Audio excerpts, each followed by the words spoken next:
What's up guys, welcome back. So on my previous DJI gimbal balancing video, I received this comment. He asked me if I can test the DJI RS 5 with the Canon RF 7200 L USM Z. So today I accept the challenge. But after testing this setup, I found something very interesting. Because sometimes it's not about the maximum payload of the gimbal. It's about the balance.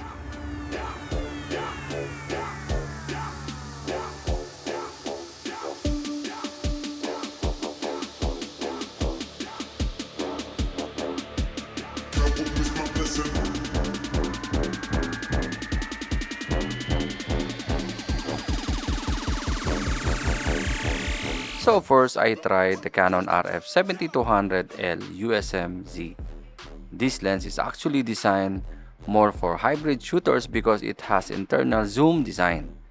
That means when you zoom from 70 to 200mm, this lens doesn't change and balance should stay more consistent. But here's the problem. Because of the size and the weight distribution of the setup, I reached the adjustment limit and I couldn't get a perfect balance. So, even though this RS 5 has powerful motors, I cannot recommend forcing the gimbal when the setup is not properly balanced.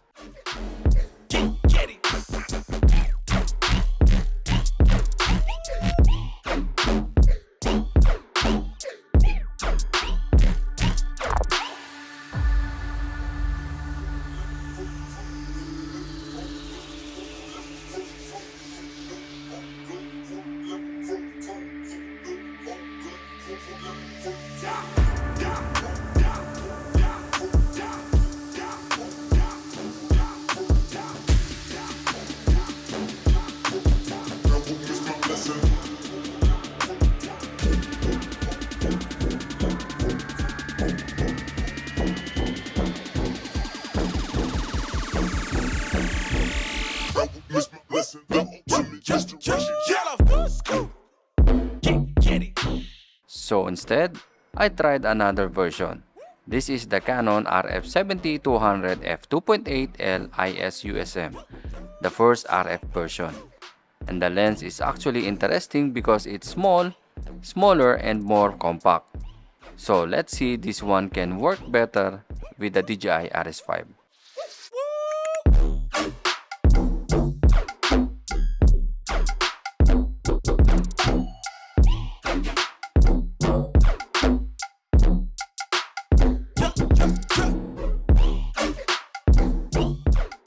First, let's balance the tilt axis, adjust forward and backward, then roll axis, and finally pan axis.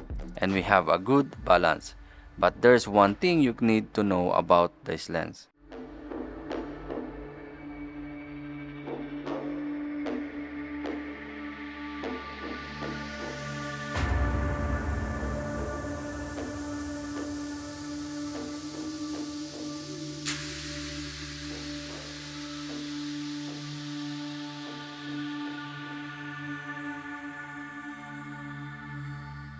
The first version of RF 7200 has an external zoom design, so when you zoom, the lens physically extends. At 70mm, the balance is good, but during my test, I found that I can only zoom until 85mm, and that lens extends too much forward and center of gravity changes. So from 85mm going up to 200mm, the balance is no longer perfect. And this is why many professional video lenses use internal zoom. Like days, it's all behind. All I know, looking back, seeing smoke. Take me home.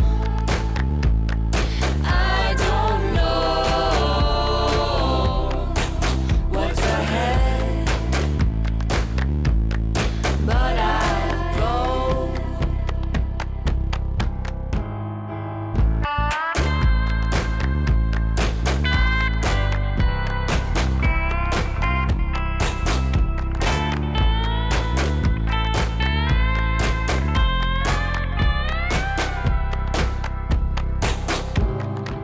This test proves something important. Gimbal compatibility is not only about the payload number. A gimbal can support the weight, but the shape, length, and center of gravity of the lens also matters. Was even there. It's all behind. All I know. Looking back, seeing smoke. Take me home. I don't know. And before we end this video guys, I want to share something special. As someone who loves cameras, photography, and filmmaking, I'm starting a new journey in one of the most beautiful islands in the Philippines. Introducing Siquijor Camera House, a camera rental service made for travelers, vloggers, and creators visiting Siquijor. Soon you can rent cameras, lenses, and creator tools, from simple travel cameras, vlogging setup, up to cinematic creator packages. So even if you travel without bringing your own gear, you can still capture amazing memories, because when you visit a beautiful place like Siquijor, don't just explore the island. Capture your story. Our rental service is coming soon, so please support us by liking and following our official Facebook page, Siquijor Camera House. Be part of our journey from the beginning. Rent, shoot, and explore.